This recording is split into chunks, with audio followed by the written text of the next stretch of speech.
परम श्रद्धेय महान विद्वान भद्रानंद विजय जी महाराज साहब का ये जन्म से जैन नहीं थे। ये बांकली राजस्थान के निवासी थे। एक घांची परिवार में आपका जन्म हुआ था। एक अजैन परिवार में, घांची परिवार में जन्म लेकर जिन शासन को पाने के बाद में भी बखूबी उसे निभाना, बहुत शुद्ध सम्यक दर्शन, सम्यक ज्ञान, सम्यक चरित्र की परिपालना करना और प्रतिपादन करना, एक अजैन परिवार में जन्म लिए हुए बासिंदे के लिए सामान्य बात नहीं है। आज तो कई जैन लोग जैन परिवार में जन्म लेकर के भी जैन नहीं रहते। जैन परिवार में जन्म लेकर के भी ज्ञान दर्शन चरित्र का सुयोग प्राप्त करके भी उसका संरक्षण नहीं करते, या जिन शासन को समर्पित नहीं रहते, कितने श्रद्धाहीन निष्ठाहीन बन जाते हैं। ऐसे में एक अजैन परिवार का बेटा, एक अजैन खून में जन्म लिया, बड़ा हुआ, पला, और उसके बाद में जैन दीक्षा ली। जैन दीक्षा लेने के बाद में ज्योतिष शास्त्र हो, जिन शासन का आचार विचार मार्ग का साहित्य हो, जिन शासन के तत्वज्ञान के ग्रंथ हो, और इसके सिवाय मंत्र साहित्य हो, उसका सुंदर उन्होंने अभ्यास किया। सुंदर तरीके से इतना सब जानते हुए भी चरित्र की परिपालना की। ज्योतिष के इतने ज्ञाता थे, लेकिन वे पंडित पुजारी की तरह दुकान खोल करके नहीं बैठे थे। भद्रानंद विजय जी महाराज तंत्र मंत्र साहित्य के भी अच्छे ज्ञाता थे, लेकिन वे भी चमत्कारों के लिए, लोगों का सम्मान पाने के लिए, लोगों को डराने धमकाने के लिए उसका उपयोग नहीं करते थे। उन्होंने बढ़िया तरीके से रिंकार की साधना की थी, तिजुपहुत की साधना की थी, नाना प्रकार के उन्होंने यंत्र बनाए थे। वे अलग प्रकार के ज्योतिष के जानकार थे। उनके मुहूर्त बड़े निराले होते थे। वे अर्धरात्रि को आते थे, लेकिन उनके प्रति लोगों की गजब की श्रद्धा थी, और ये श्रद्धा आचार विचार संपन्नता की वजह से थी। देखो आप, वर्षों तक भद्रानंद विजय जी महाराज मजबूरियों की वजह से अकेले रहे। उनके शिष्य का स्वर्गवास हो गया और उसके बाद में वे अकेले हो गए। गुरु के बिना, शिष्य के बिना वे अकेले रहे। लेकिन जहां कहीं शेष काल में हो, चतुर्मास में हो, भले वे एकल विहारी रहे, कभी उन पर अंगुली नहीं उठी, किसी ने उन पर संदेह नहीं जताया, कभी उन पर किसी ने शंका नहीं की। क्यों? क्योंकि उनके आचार विचार, उनकी निष्ठा, उनकी धर्म भावना एक अजैन कुल में जन्म लिए हुए होते हुए भी ऐसी थी, अव्वल नंबर की थी, शानदार थी। मैं कई दफा उन्हें मिला। आखिरी बार में रेवदर में मिला था, दर्शन किए थे, पावन बना था। उन्होंने कई छोटे बड़े तीर्थों के निर्माण करवाए, कई मंदिरों की प्रतिष्ठाएं करवाई, कई संघों के उन्होंने अजब गजब के मुहूर्त निकाले। उनके दिखाए हुए मूर्त कभी भी गलत नहीं निकले। उन्होंने कई श्रावकों को, श्राविकाओं को मार्गदर्शन दिया। उनके सानिध्य में, उनके चरणों में बैठ करके अनेक लोगों ने धर्म पाया। कुछ वर्षों पहले उनका जन्मस्थली में चतुर्मास था, बांकली में। बड़ी मात्रा में अजैन परिवारों ने, विशेष करके समग्र घांची समाज ने व्यापक मात्रा में तेले, बेले, अट्ठाई और नाना प्रकार की तपस्याएं की थी। सैकड़ों की संख्या में अजैनों ने रात्रि भोजन छोड़ा था। सैकड़ों की संख्या में अजैनों ने अभक्ष अनंतकाय छोड़े थे। ये सब करवाने में वो त्यागी महात्मा महत्वपूर्ण भूमिका निभाए थे। उनका चतुर्मास बांकली के लिए ऐतिहासिक था। जिन छोटे बड़े गांवों से वो गुजरे, जहां जहां वो शेषकाल में चतुर्मास में रहे, उन सब की स्मृतियां वो बिखेरे हुए हैं। उन महान भद्रानंद विजय जी महाराज साहब को भी भावभीनी श्रद्धांजलि। हार्दिक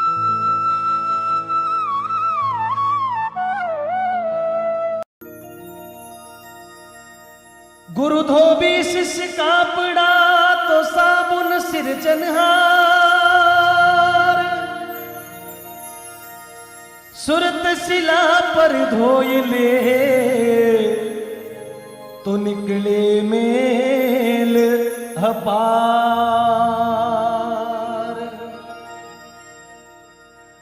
हे गुरुदेव कहे सुन चेला, थारो जन्म सफल जति वेला।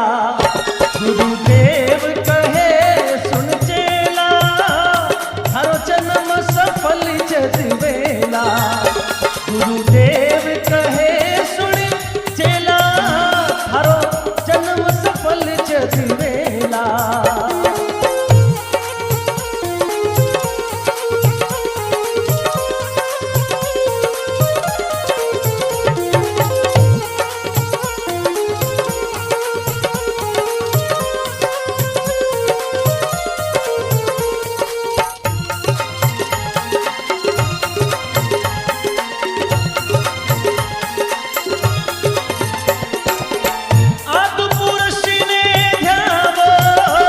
संतों ने शीश झुकावो।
हरो जन्म सफल जति वेला।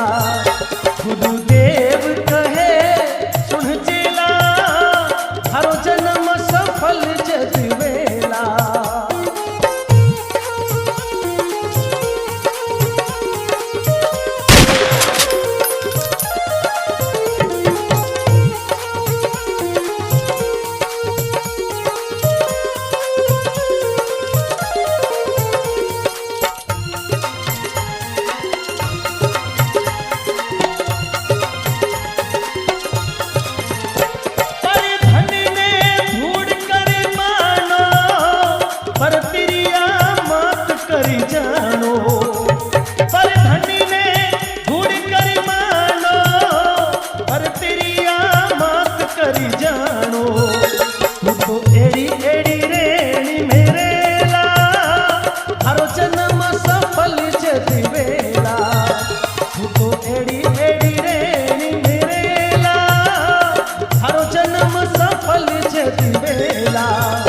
गुरुदेव कहे सुन चेला, हरो जन्म सफल जति वेला।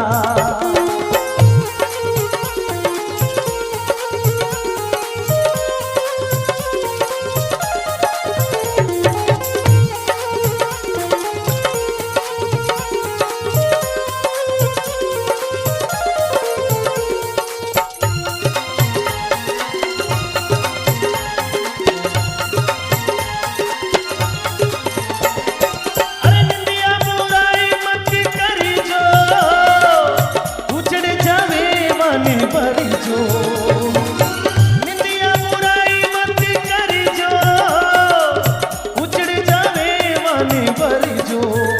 राजा राम जी दे रया हेला, हर जन्म सफल जति वेला।